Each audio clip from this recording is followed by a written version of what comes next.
HK24 news में आप सभी का स्वागत है।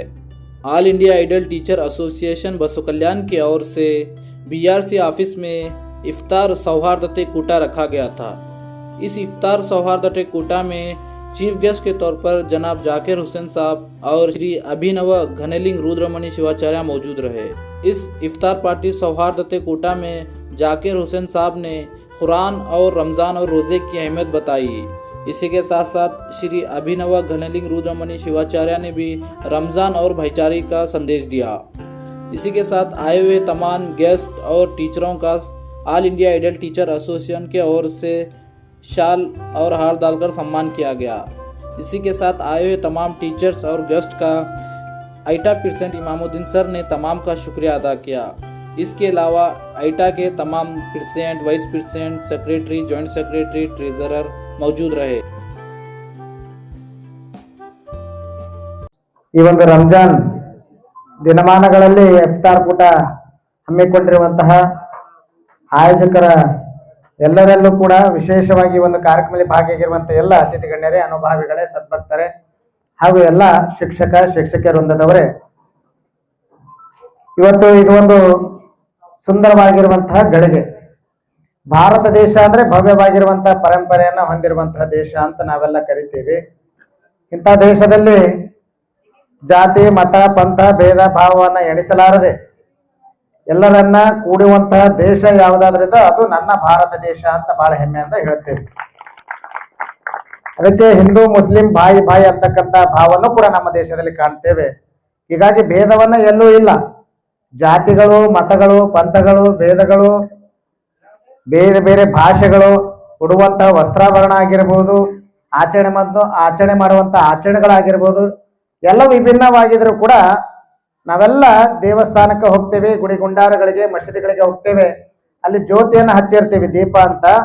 ಹೀಗಾಗಿ ಒಬ್ಬ ಕವಿ ಹೇಳ್ತಾನೆ, ಜಾತಿಗಳು ಬೇರೆ ಬೇರೆ ಆಗಿದಾವ, ಧರ್ಮಗಳು ಬೇರೆ ಬೇರೆ ಆಗಿದಾವ, ಉಡುವಂತಹ ವೇಷಭೂಷಣಗಳು ಬೇರೆ ಬೇರೆ ಆಗಿದಾವ, ಆಚರಣೆ ಮಾಡುವಂತಹ ಪದ್ಧತಿಗಳು ಕೂಡ ಬೇರೆ ಬೇರೆ ಆಗಿದ್ರು ಕೂಡ, ದೇವರ ಮೂರ್ತಿಗಳು ಕೂಡ ಬೇರೆ ಬೇರೆ ಆಗಿದ್ರು ಕೂಡ ಎಲ್ಲಾ ದೇವರ ಮುಂದೆ ಹಚ್ಚುವಂತಹ ದೀಪ ಮಾತ್ರ ಬಂದೆ. ಅದನ್ನು ತಿಳ್ಕೊಂಡು ಹೋದ್ರೆ ಸಾಕು, ನಮ್ಮ ಜೀವನ ಸಾರ್ಥಕ ಬದುಕಾಗಕ್ಕೆ ಸಾಧ್ಯ ಇದೆ. ಹೀಗಾಗಿ ಈ ಒಂದು ಇಫ್ತಾರ್ ಕೂಟದಲ್ಲಿ ಬಹಳ ಸುಂದರವಾಗಿರುವಂತ ನಾವು ಹಿಂದೂಗಳಿಗೆ ವಿಶೇಷವಾಗಿರುವಂತ ಮಾಸ ಅಂದ್ರೆ ಶ್ರಾವಣ ಮಾಸ ಅಂತ ಹೇಳ್ತೇವೆ.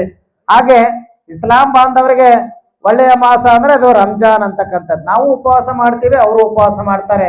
ಆದ್ರೆ ಇವತ್ತ ನಾವೊಂದ್ ಕಡೆ ಸೇರುವಂತ ಕೆಲಸ, ಒಂದು ಇಫ್ತಾರ್ ಕೂಟ ಅಂತ ನಿಮಿತ್ತವನ್ನ ಮಾಡಿಕೊಂಡು ಇವತ್ತು ಸೇರುವಂತ ಕೆಲಸ ಆಗಿದೆ. ಉಪವಾಸ ಬರೀ ಮುಸ್ಲಿಂ ಬಾಂಧವರಲ್ಲ, ಮೊದಲನೇ ಪ್ರವಾದಿ ಆದಮರಿಂದ ಅಂತಿಮ ಪ್ರವಾದಿ ಮೊಹಮ್ಮದ್ ಪೈಗಂಬರರವರೆಗೆ ಸುಮಾರು 1,24,000 ಏನ್ ಪ್ರವಾದಿಗಳ ಆಗಮನ ಆಗಿದೆಯೋ ಅವರೆಲ್ಲರೂ ತಂದಂತಹ ದೈವಿಕ ಸಂದೇಶದಲ್ಲಿ ಉಪವಾಸ ವ್ರತ ಮಾನವರಿಗಾಗಿ ಕಡ್ಡಾಯವಿತ್ತು. ಅದಕ್ಕಾಗಿ ಒಂದಿಲ್ಲ ಒಂದು ರೀತಿಯಲ್ಲಿ ಜಗತ್ತಿನಾದ್ಯಂತ ಎಲ್ಲಾ ಸಮುದಾಯ ಬಾಂಧವರು ಕೂಡ ಉಪವಾಸ ಆಚರಣೆ ಮಾಡ್ತಕ್ಕಂಥ ಪದ್ಧತಿಯನ್ನ ನಮಗೆ ನೋಡ್ಲಿಕ್ಕೆ ಸಿಗುತ್ತೆ. ಅಂತೆ ಉಪವಾಸ ಆಚರಣೆಯ ಗುರಿ ಲಾಲ್ಲಕುಂ ತತ್ತಕೂನ್ ಅಂತ ಹೇಳಲಾಗಿದೆ. ಉಪವಾಸ ಆಚರಣೆಯ ಮುಖಾಂತರ ಮನುಜನಲ್ಲಿ ದೇವರ ಬಗ್ಗೆ ಭಯ ಭಕ್ತಿ ಅಂತಕ್ಕಂಥದ್ದು ಮೂಡಬೇಕು ಅಂತ. ದೇವರ ಬಗ್ಗೆ ಭಯ ಭಕ್ತಿ ಮೂಡ್ಬೇಕಂತಾಗಿದ್ರೆ ದೇವರ ಇರುವಿಕೆಯ ಬಗ್ಗೆ ಖಚಿತವಾದಂತಹ ಅವನ ನಂಬಿಕೆ ಇದ್ದಾಗಲೂ ಮಾತ್ರ ದೇವರ ಬಗ್ಗೆ ಭಯ ಭಕ್ತಿ ಮೂಡ್ಲಿಕ್ಕೆ ಮನುಷ್ಯನಿಗೆ ಸಾಧ್ಯತೆ ಇದೆ. ಅಂದ್ರೆ ದೈವಿಕ ಗ್ರಂಥಗಳ ಅಧ್ಯಯನ ನಡೆಸಿದಾಗ ನಾನು ಸಂಕ್ಷಿಪ್ತವಾಗಿ ಹೇಳಲು ಬಯಸುತ್ತೇನೆ. ದೇವರ ಇರುವಿಕೆ ಖಚಿತವಾದ ಇರುವಿಕೆ ಯಾವ ರೀತಿ ನಾವು ಏನದ ಅಂದ್ರೆ ತಿಳಿದುಕೊಳ್ಬೇಕು ಅಂದ್ರೆ ವೇದ ಗ್ರಂಥಗಳು ನೋಡ್ಬೇಕು, ಬೈಬಲ್ ನೋಡ್ಬೇಕು, ಕುರಾನ್ ನೋಡ್ಬೇಕು, ವಚನ ಸಾಹಿತ್ಯ ನೋಡ್ಬೇಕು. ದೇವರ ಬಗ್ಗೆ ಏನಂತೆ ನಮಗೆ ಜ್ಞಾನ ಕೊಡಲಾಗಿದೆ. ದೇವರ ಬಗ್ಗೆ ಏಕಂ ಬ್ರಹ್ಮ ದ್ವಿತೀಯ ನಾಸ್ತಿ ನಹನ್ನಾಸ್ತಿ ಕಿಂಚನ್, ಇದು ಬ್ರಹ್ಮವೇದ ವಾಕ್ಯ.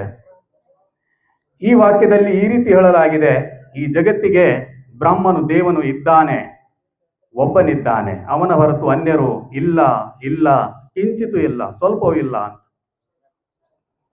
ಮತ್ತು ದೇವರು ಇದ್ದಾನೆ ಅಂದ ಮೇಲೆ ಅವನು ಯಾವ ರೀತಿ ಇದ್ದಾನೆ? ಯಜುರ್ವೇದ ಹೇಳುತ್ತೆ, ನತ ಸತ್ಯ ಪ್ರತಿಮಾ ಅಸ್ತಿ ಯಸ್ಯ ನಾಮ ಮಹದಸ್ಯ. ಅಂದ್ರೆ ದೇವರು ನಿರಾಕಾರನಾಗಿದ್ದಾನೆ, ಅವನಿಗೆ ಯಾವುದೇ ಆಕಾರವಿಲ್ಲ. ಅವನ ಆಕಾರವನ್ನು ಕಲ್ಪಿಸಿ ಪೂಜಿಸುವುದೆಂತು ಅಂತ. ಜಗತ್ತಿನ ಯಾವ ಕಣ್ಣು ಕೂಡ ದೇವರನ್ನ ಇಲ್ಲಿವರೆಗೆ ನೋಡಿಲ್ಲ ಮತ್ತು ಪ್ರಳಯದವರೆಗೂ ನೋಡಲಿಕ್ಕೆ ಸಾಧ್ಯವಿಲ್ಲ.